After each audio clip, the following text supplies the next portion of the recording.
Let me start the recording process. Sorry. Okay. So going over backward stuff anyway. Remember that all the channel members should have focused their attention on the end users. And also realize this, entrepreneurship or everything that is in the field of business works from the process or the understanding is that we have limited resources. We do not have a bottomless pit of money to constantly make mistakes. And so what we should do is that every process we create, in channels or otherwise, our purpose is to make marketing a strategic asset to everything that we sell.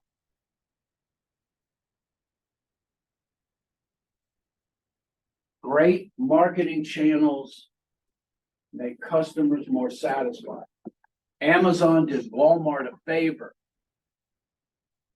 when they started working online because it made Walmart work that much harder.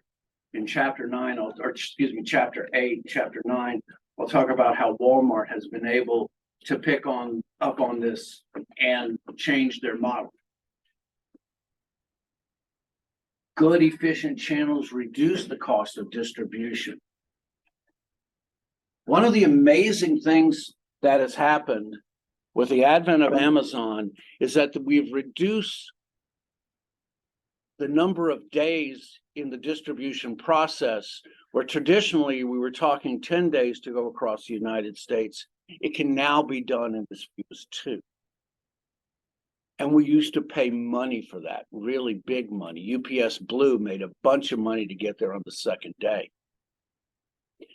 Anybody ever shop with Newegg? They do like Asus motherboards and those kind of things. Newegg had this great idea. They put 8 warehouses strategically across the United States that had 2-day delivery no matter where they were. Not only that, but they would take orders as late as 10 o'clock at night, which was really genius. I mean, they were able to take channels and make it a strategic asset. And the other thing about this is that it minimizes a competitor's rivalry. It creates that strategic competitive advantage that I talked about that isn't easily duplicated, because once again, when we're talking about channels, it's a bunch of money, all right?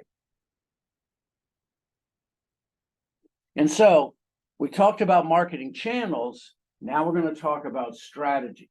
Realize that strategy has to do fully, basically, the concept of taking the major components in any kind of situation and using them to your advantage. It is what is known as a reflective process. It is a second order process where you're actively using the bells and whistles that you have to create value. And so the strategy is the set of activities that are focused on designing and managing a marketing channel to enhance the firm's sustainable competitive advantage and financial performance. So channels may be the only one of the 4 P's that we talk about money. It's kind of funny because I can remember when I was getting my PhD and we were marketing theory class, I gave one of the classic undergraduate definitions of what marketing is, and I put in the words, and make sure that you have a reasonable rate of return. And the chair looked at me and pointed and said, "You let the accountants worry about the money. All we care about is value." And I said, "Yes, sir." And so I forget it. But the truth is, we're here to make money, all right? The financial performance ultimately is the bottom line that determines what success is in the business world. And so we should not make any decisions which ultimately do not affect the bottom line in a positive impact.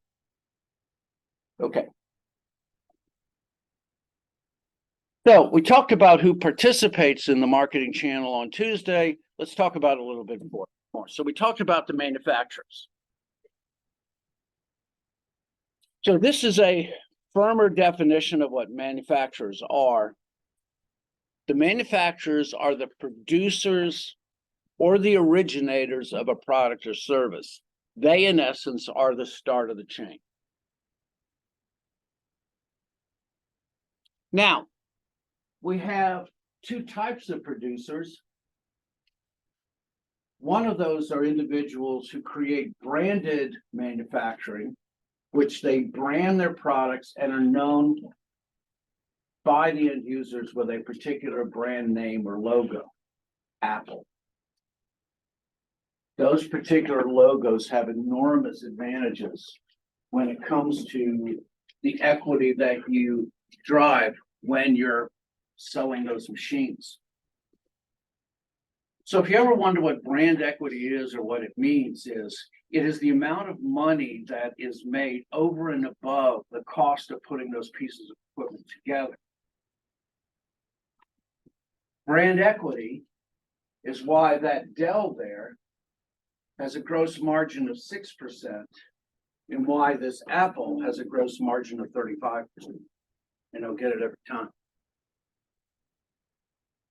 How you invest in that brand, well, that's another class for you to take. Private label manufacturers do not invest in building a brand name, but they build goods for other people. So I said ASUS. Does anybody know the name? ASUS. Yeah, you do. Have you ever used a product that you like the ASUS laptop? Sweet, man. That's awesome. I worked with ASUS back 30 years ago. They used to make components for computers. We used to build PCs together. Still do. It's amazing. That is an amazing thing to see how build together computers have gone over the generations. I mean, liquid cooled systems were something that were only even talked about. I have a liquid cooled system. Too. Oh, really? Yeah. What's your graphic card? It's a 67 XT. Nothing too crazy, but I went AMD instead. Yeah. Oh, okay. I went with an NVIDIA 3640. They're just too expensive. Yeah, well, I had the money, so I get you, you know. But let me also say this, though. Your AMD, okay, so you got an AMD, and what was the graphics? The graphics. Okay, they're integrated in with the CPUs, so they run faster. Okay, it's an AMD. Yeah. Yeah, it's awesome stuff, man. Sorry, we're geek talking. Anyway, ASUS motherboard, I used to put those together in PCs because the ASUS motherboards were bulletproof. I mean, you never had to worry about whether they would crap out or not. Excuse me. ASUS motherboards and ASUS products became so reliable that they created their own brand name of products. So they actually transitioned from being a private label manufacturer into a brand name. They're awesome stuff, okay? But let me also say this, is that the manufacturer or the originator doesn't have to originate just a physical good. They can also be a service as well. And so the example I gave on Tuesday was I gave H&R Block, okay? Now, as I said before, the manufacturer does not have to be the channel captain. And as I said before on Tuesday, the channel captain is generally the prime mover of the goods that flow through the system. So I used Walmart as that example, as they are the individual that in essence yanks the chain of everybody else in the channel system. And I would say also, we'll talk about this later, that the channel captain may have moved to the retail intermediaries maybe for good. Quite simply is because there's an enormous number of manufacturers now out there in the world, and there's a certain limited number of retail outlets. So it's amazing how things go, all right? One of the things also is that manufacturers will voluntarily seek out intermediaries to get their products. However, many times the intermediaries will turn around and do the same thing. So, manufacturers. The next is the middle channel members, the intermediaries. The intermediaries are wholesalers and retailers and specialized intermediaries and anybody else who is not the end user. I want you to grab that as an understanding, okay? There's the manufacturer and the end user, and everyone else in the middle is an intermediary. Spit up, okay?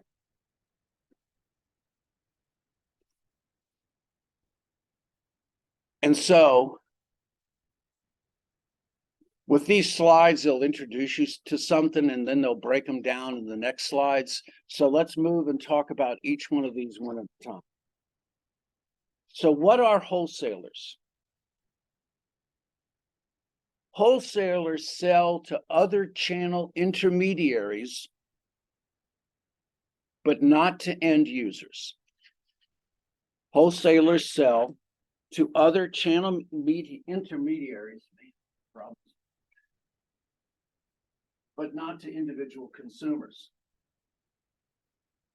We'll talk about more wholesalers. They take title and physical possession of the inventory, which means that they have a very critical power in that they can set the prices for their particular goods downstream.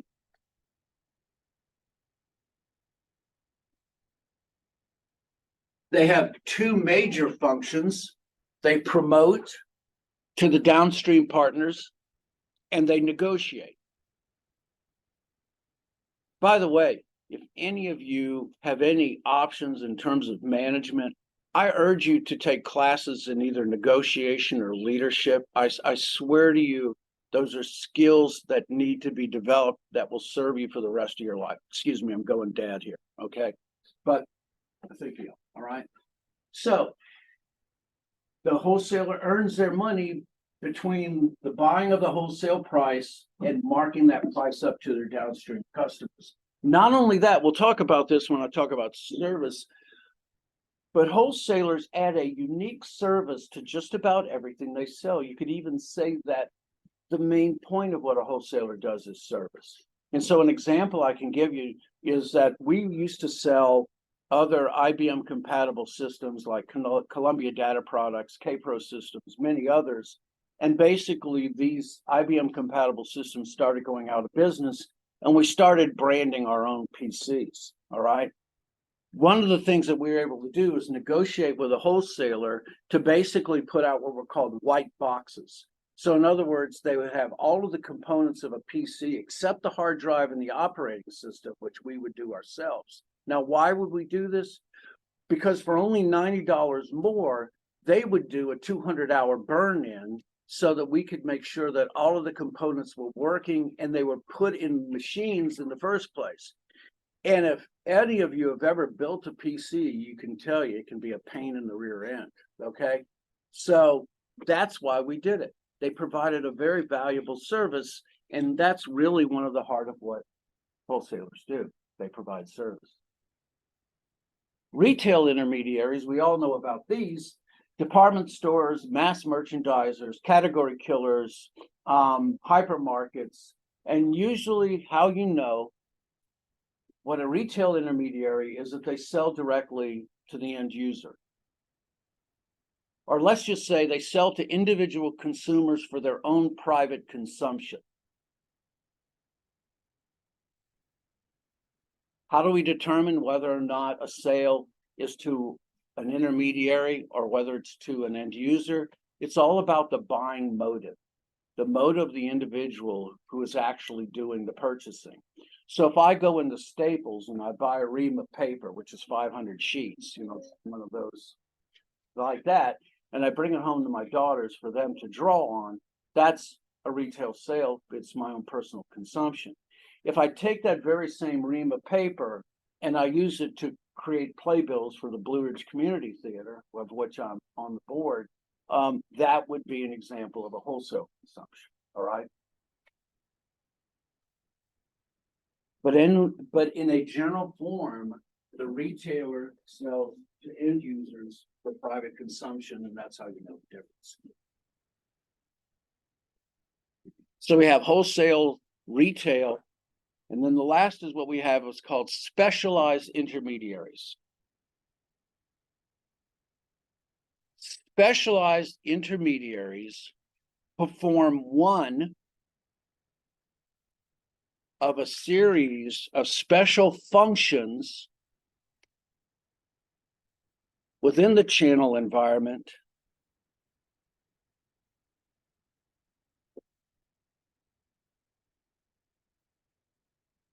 but they are not considered part of the channel structure. They're not heavily involved in the core business, but they perform a very vital function.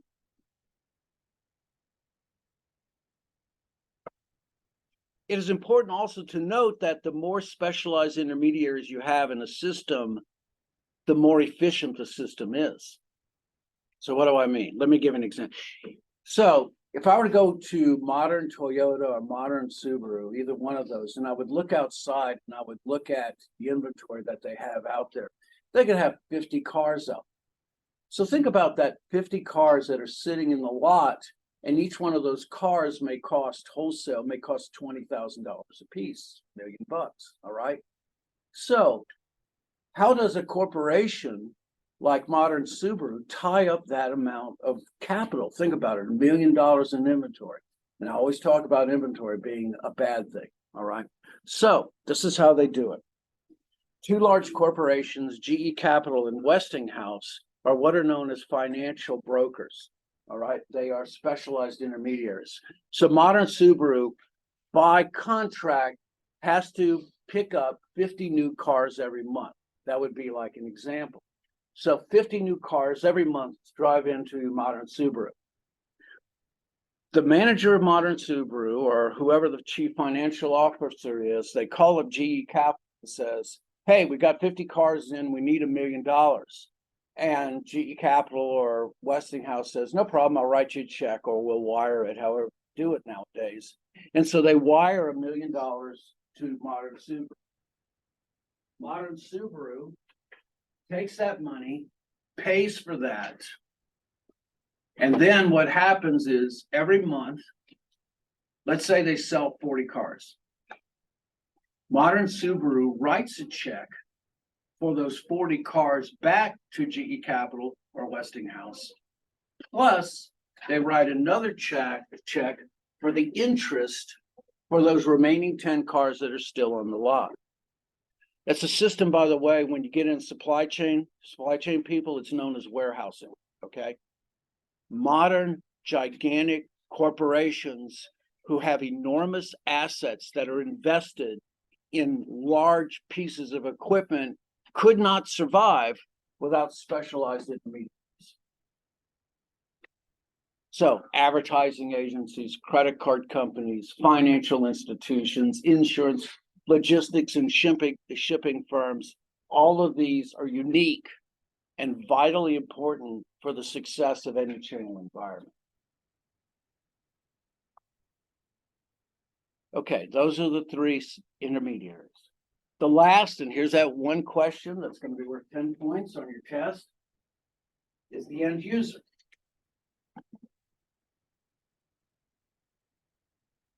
The end users are not often channel members, they are channel members. I do not know why Palmentier put often.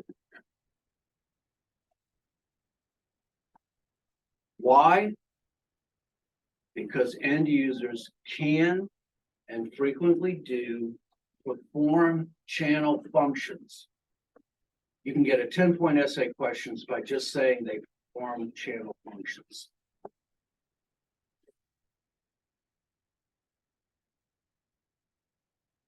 And so the example they give is Costco. So I want you to think about this. This is the why you get the discount. So if you go to Costco and you buy toilet paper in the skid size, it's gigantic. You don't pay for it per use or like in just in time as you use each roll. You buy enormous amounts at one time. You perform physical possession.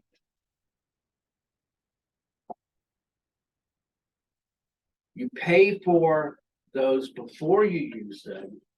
You inject cash into the system, so you finance the system. And the third thing that you do is you take the large lot size and you break them up, and that is the channel, or excuse me, the service output of breaking bulk. I'm a firm believer that as we push things to give the consumer greater chances of performing channel functions, I think the greater value it performs. I think consumers don't do a lot of these things. Okay. And given the example, given the advantage of just changing or saving cost, absolutely. Now, I also believe that there are many times that the consumer doesn't want to do those things and that they're willing to pay a greater price. And so, like, buy online, pick up in line, which was pioneered by Walmart. You sit in the car and they put the goods in the car. I think the consumers who do that are more than willing to pay for that extra fee because they don't have to get out. All right.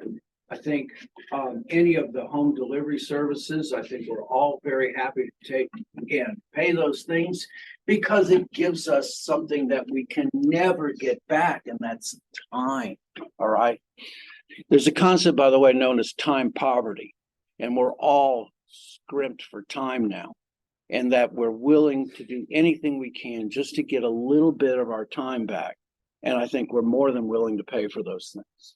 So the end user will perform many channel functions, but they're also willing to go back in the other direction and be willing to pay more to have someone else perform those things for them. Walking your dog, all right? Great example. Okay, so remember that. There's only three, okay? There are the manufacturers. We use that as a generic term. There are the intermediaries, and there are the end users because the end users perform channel functions. My wife, by the way, she got into this subscription service called Who Gives a Crap? I'm not lying. And monthly, they ship us a giant box of toilet paper. I am not kidding. All right. And the first time my wife did this, I thought, seriously, toilet paper once a month? Then the pandemic. Pardon me? Is it like bamboo toilet? I think so.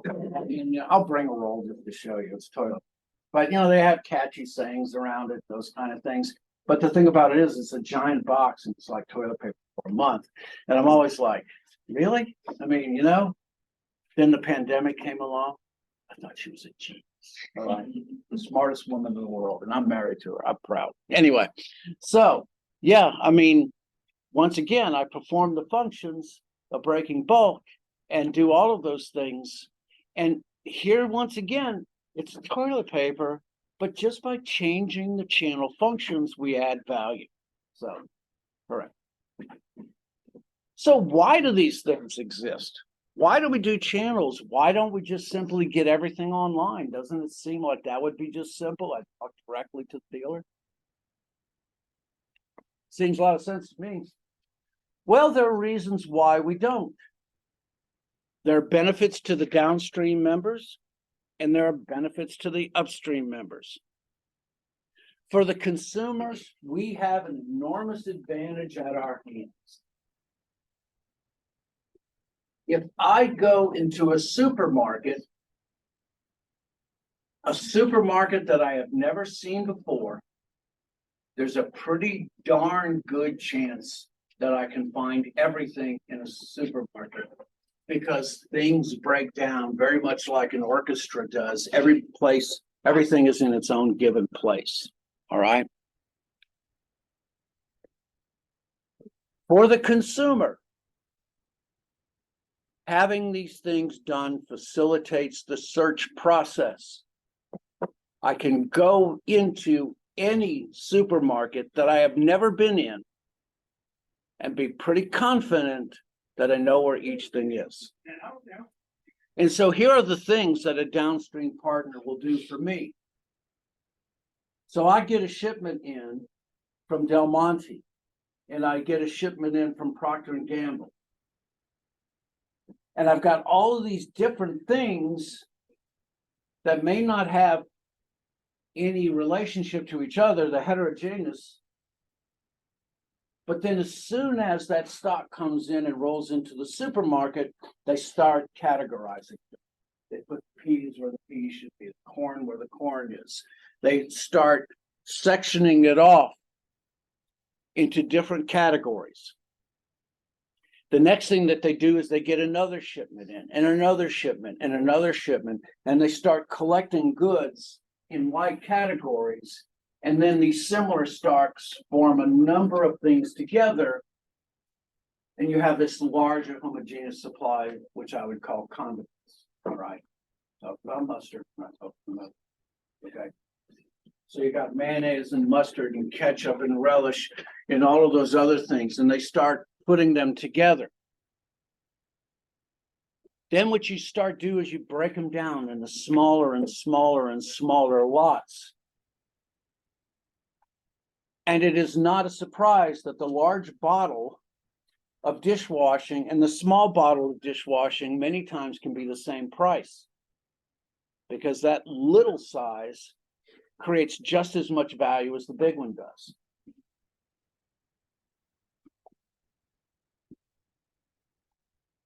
And then finally, you build up this assortment of products for resale in association with each other. So this is how sick I am. I like to go into supermarkets and look at all the different things they have in there. When you're a marketer, when you're a hammer, everything looks like a nail. All right. So I go in and I look at things and I see how many of each thing is in each one. Walmart is one of those unique places that has just about everything, but a little bit of everything. And so I did this count one time, and if you're sick like me, you can do this anytime you want. I went in and I looked at the number of mustards, and I looked at the number of sizes of mustards. I looked at the different types, and I found that Walmart had 17 different types and sizes. I went into Harris Teeter and I looked at theirs, and they had 75 different sizes and associations of mustard. We have a cornucopia of wealth of different unique sources. And the reason why we do that is so that we can find the right answer for each consumer. That is the advantage of what a supermarket brings. Supermarkets, by the way, are a early phenomenon. They've been around since the 30s. First supermarket started with, believe it or not, a Piggly Wiggly in Memphis, Tennessee. They've spread all over the world now. They have anywhere from 50 to 150,000 different separate items. They live on margins of 4% or less, which means if they sell $1 million, they might make 40,000. There's one place in a supermarket that makes money. It's the deli. All right. That's why delis are in supermarkets, because they can make margins of 40% or more. It's also why they cut their own meat, by the way, not just for health reasons, which are pretty obvious, but it also is the one place that they can make money off of. Believe me, they want you to come to the meat department. All right. That's also why, if you ever have any reward cards, the most predominant discounts you get generally are on the meat. Okay. So the benefits to the downstream channel is that we do all of these things. We create, in essence, time, place, possession, utility. We have the goods in the sizes that we wanted at the time that we wanted as well. And so that's the benefits to the downstream. To the upstream members, it's important to realize, to an upstream partner, every transaction is open for negotiation. So I'm working with Elevate Textiles to set up training for their frontline workers. And we're working on prices right now.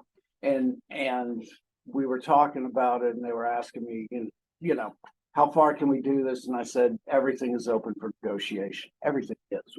All right. I'm horrible at negotiating. My wife is a killer at it. So realize that every transaction is subject to a bargain.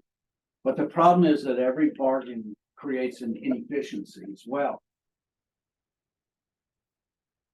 If I make the transactions routine, then I can enormously reduce the cost of distribution. One of the things about just-in-time, in order to make it work, is that in just-in-time, if I say I'm going to use or buy 100,000 tires in a year, the trade-off is that I'll take only 8,000 of those tires every month. And so you only ship me what I need when I need it. And what happens is this standardization allows you to not have to constantly renegotiate. This is what known as Walmart came up in the 90s, known as the continuous replenishment program. Walmart would go to their suppliers and say, we will buy 10,000 of these things, but we only want 800 every month. Which also means that I have to produce them and I have to store them at my warehouse and eat up my capital, while Walmart only gets what it needs. But for Walmart, there's a trade-off process. Walmart says, we will allow you to look at the inventory of every shelf in every Walmart in the world in real time. And that was the trade-off that Walmart gave. And it's been very successful. What this also does is that when you have channels, is that you reduce the number of contacts. If I have one warehouser that I work with to sell all my goods, then I reduce the complexity of the entire system. Many other cultures have many, many more layers.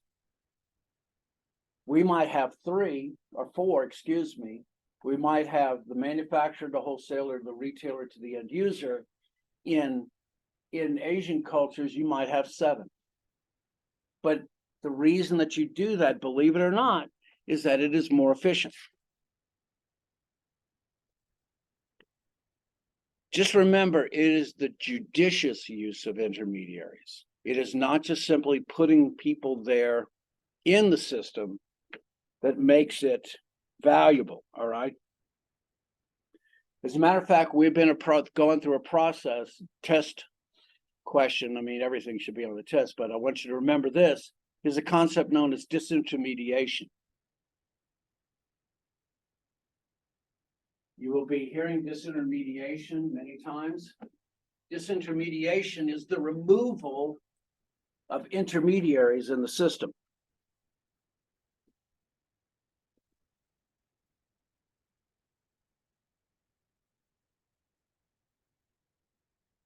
And while that is true, it doesn't mean that it is necessarily a good thing. Ask the major studios now about how direct streaming is sending so much money into their coffers.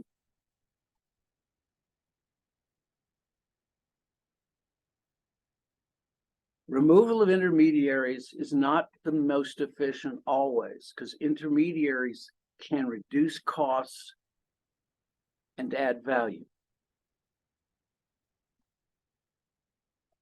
And so I'll give an example. So let's just say these are mom and pop stores, convenience stores across Western Carolina. And let's say these are all of them. Let's say these are all the sin goods. So one is alcohol, one is candy, one is soft drinks, and let's see, what would be another sin?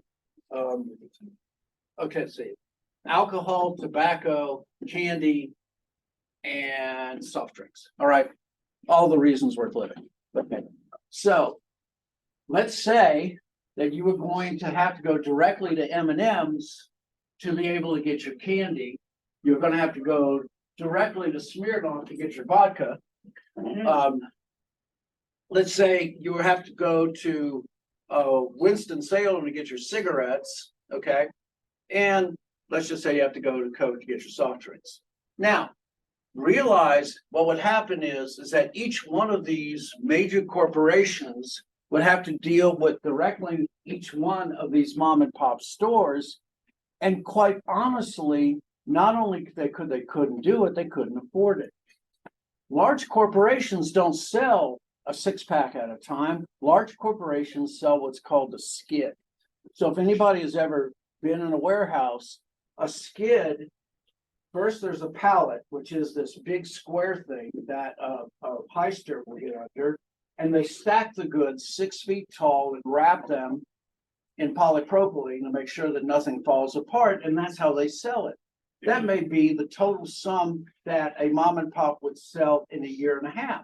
And quite simply, what they would ask for is it would be just too expensive, couldn't do it. However, if we put an intermediary in there, a wholesaler, then everything changes. All right. So what does this wholesaler do? The wholesaler collects all of the needs of all 14 mom and pop stores. The mom and pop store goes to the wholesaler and says, this is how much we need. The wholesaler takes all of those and basically collects it together. And now they have a bargaining power. All right. The wholesaler can say, we need all of these goods. And the wholesaler, not only that, but for the mom and pop store, can act as a warehouse.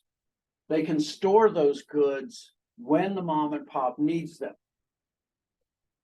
The manufacturers, instead of dealing with small 14 stores, now has just one wholesaler, just one company to bargain with, to do financing with, to do physical possession, all of those particular functions that the channels do, they do with one individual instead of having to deal with many, many others. The wholesalers negotiate, they give the goods, they send them down to that single wholesaler. The wholesaler takes those goods, breaks bulk, sets prices, does the financing, all of those things. And the retailers get the goods in the sizes that they need them when they need them. And this is an example when adding something into a system makes it more efficient than less efficient. This has been done through history. We've done this with communities. We've done this in federations. Many of these ways to be able to collect bargaining power so that ultimately the groups under are given a greater value. And so this is an example of an efficient centralized system, and this is when everything works. And so, why? Because it's more efficient, it saves cost, and it creates value. The mom and pops can buy dozens instead of hundreds of thousands. They get them only at the time that they need them. It's a success. So this next slide, I don't want you to worry about it. I'm going to show you it. All right. We're going to talk about this more in chapter 3, but I want to emphasize to you that there are many things that the channel does beyond just simply shipping goods. All right. So there are 9 things, actually 9 functions that happen in the channel system. Some things flow down, some things flow up, and some things flow in both directions. So don't hurt your head. This is the basics of a channel system. This is the producer or manufacturers, the wholesalers and retailers, in other words, the intermediaries, and then the consumers at the end. Like I said, we're going to touch base on this again, so I don't want you to worry about it. Just kind of take it in and look at what it is. Physical possession and ownership. Now, it's interesting, just briefly stating, physical possession and ownership are separate. Can you think of a time when you would have physical possession and you wouldn't have ownership? Red box. Yeah, that's a great one. Great example. Okay. You have physical possession, you don't own it. I'll give you, does anybody know what a consignment store is? Okay, yeah, so you know what a consignment store is. Basically, you have a place to put goods in. The consignment store doesn't own those goods, but the store provides a central location where people can go to bargain and shop. And that's a great example, and that's why they separate. Of course, promotion flows in one direction. Negotiation, of course, goes in both. Financing goes in both. And here's one of those things that's generally not talked about, but risk.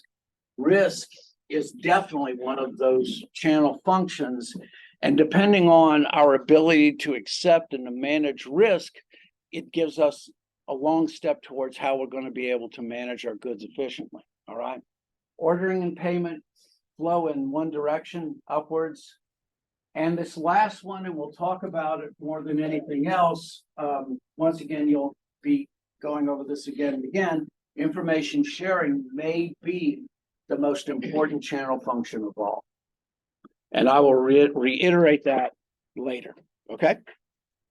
So that's all I want to say about it. We'll touch on these things in chapter 3. So the last thing I want to show, this framework.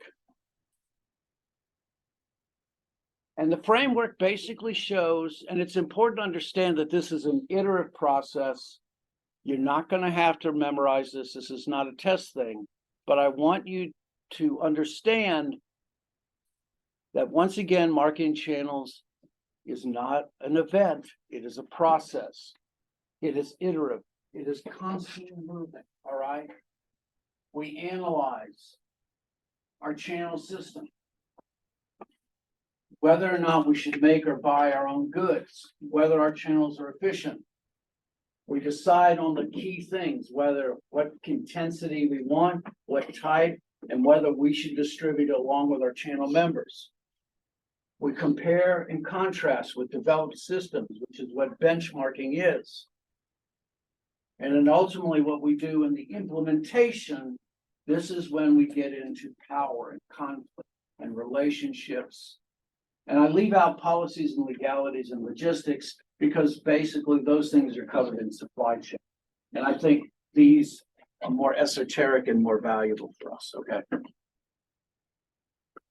All right, we're done. That's chapter 1. We made it through the first week, only 15 more to go. Sounds easy, doesn't it? All right. We're supposed to have snow this afternoon. Have a great weekend, okay? Thanks. Okay. What's that? Of course. Welcome to Boone. Yeah. I did not know that. Yeah. No, it's maybe this afternoon.